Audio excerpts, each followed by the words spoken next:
Segundo bloco, você pode participar do programa pelo telefone 3209-0120, facebook.com/questões.de-fé, WhatsApp 996428473, está aí. E o e-mail questõesdefé@tvhorizonte.com.br. E agora a música com Carlos Alfeu ao violão, Rodrigo Olivares com a música Caçapá de Agustín Barrios. Vamos conferir.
Muito bem, música linda.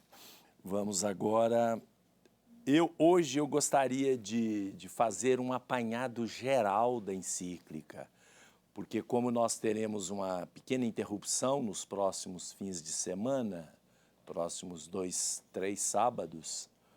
ou 3 sábados, não sei bem, então eu gostaria de dar uma visão geral para depois a gente pegar de maneira sistemática cada capítulo, cada tópico. A encíclica Rerum Novarum, que nós começamos com a introdução na semana passada, ela é composta de 2 partes, sendo que a segunda parte há um desenvolvimento do tema um pouco mais amplo. E nessa segunda parte, a encíclica, o documento, é dividido, por sua vez, em 3 partes. Nessa primeira parte, que nós vamos ler o texto, não hoje, mas vamos ler o texto para que não haja qualquer insinuação de que há uma interpretação, né? Apesar de que eu posso fazer a interpretação, sim, desde que vocês, telespectadores e as pessoas, tenham o contato direto com o texto. Aí depois a gente pode interpretar e cabe a cada um o julgamento se aquela interpretação, aquela hermenêutica, ela é correta ou não.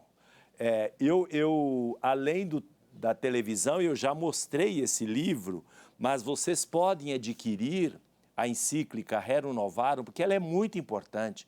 É a primeira vez na história da humanidade que a Igreja fala de uma maneira bastante coerente em relação à questão social para os operários. É a primeira vez.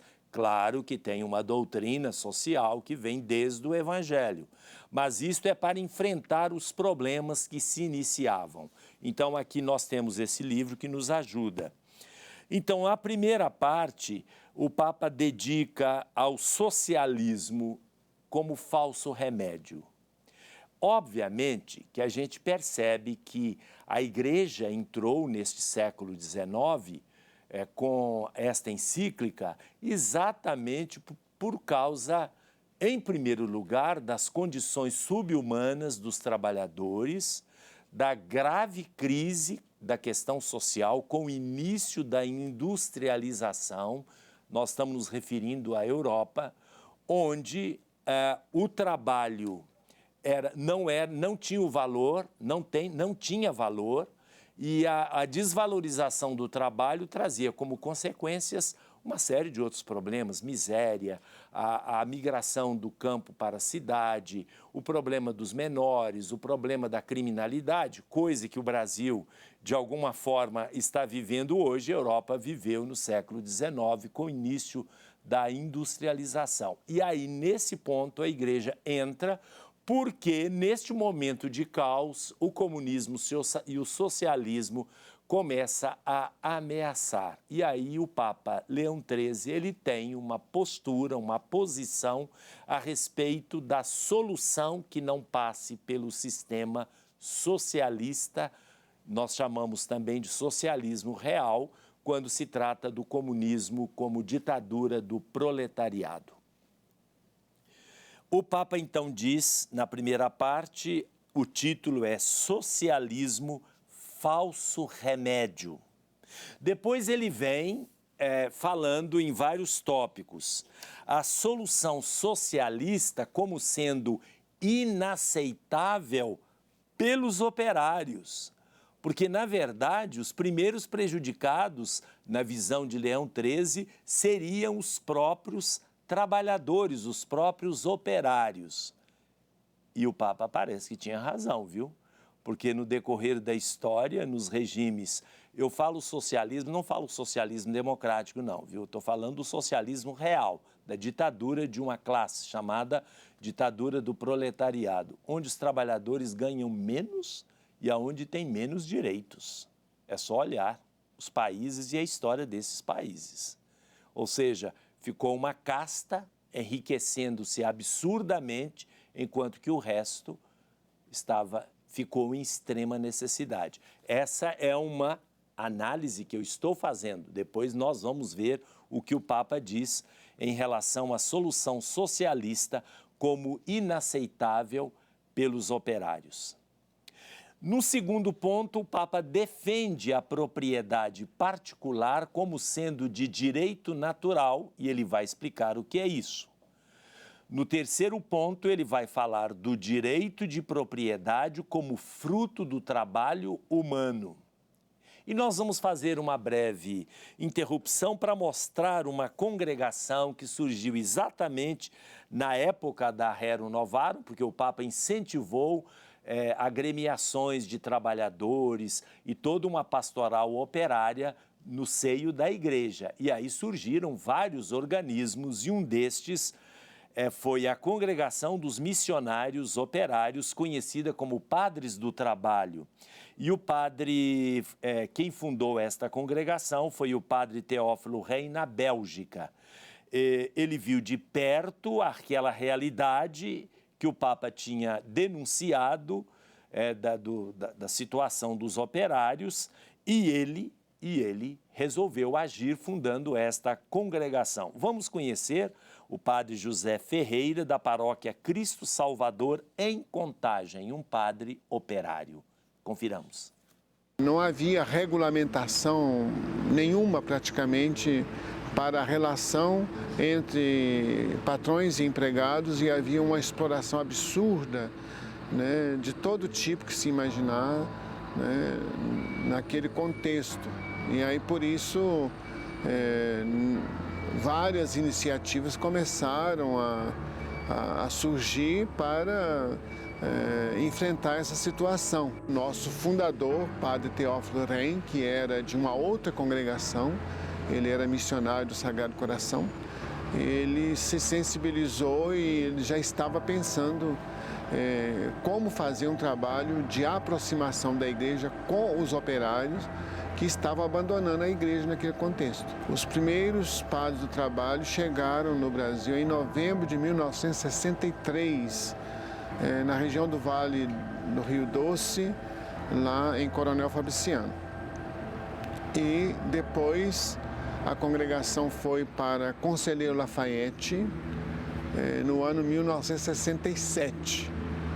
E em 68 começou uma paróquia no bairro Veracruz, onde tem um padre do trabalho até hoje, o padre Léo Verheyen, que é belga.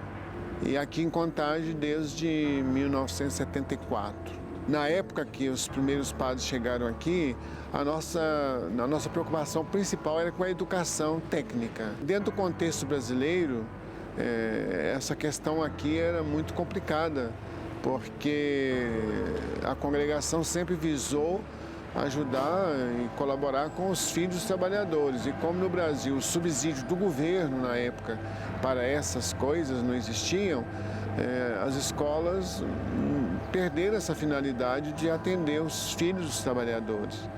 Por isso, pouco a pouco, nós fomos ficando nas paróquias e com os movimentos de trabalhadores, movimentos pastorais, sociais, como estamos até hoje.